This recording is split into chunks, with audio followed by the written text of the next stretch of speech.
Kilit syarindung, kilit syaritem, ban kring men sina jingdu,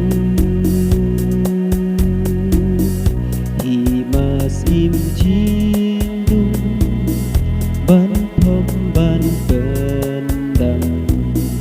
det ya tu Jisu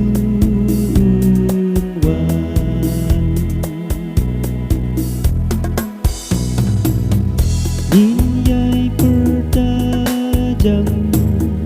puji sunwan hari lumri temadan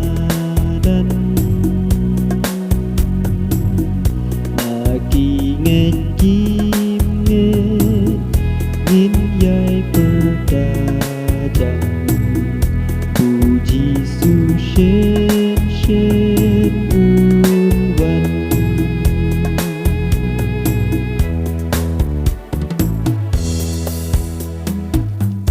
Ulay ulapa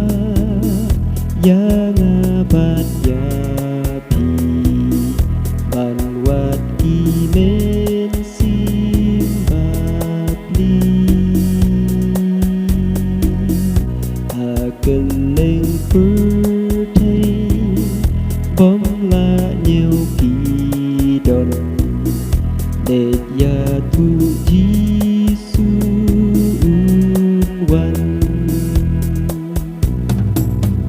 Ninyai bertajam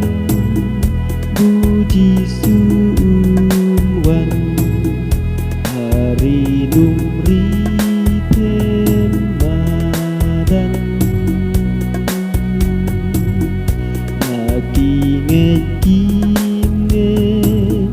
ninyai bertajam puji sushen shen unwan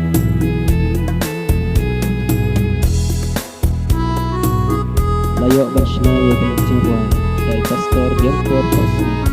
Haka Khanlai Tulik Benai Bekat Ni Syijar Kendai Sepaknya Pusat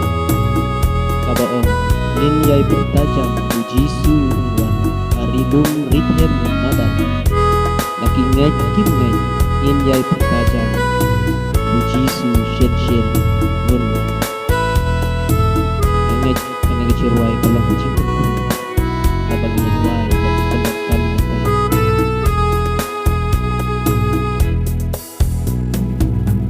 jing don tat badon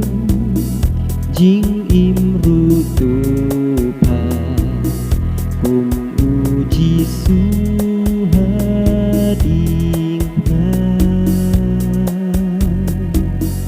Jisu upular banda ban kershan let ya tu Jisu unwan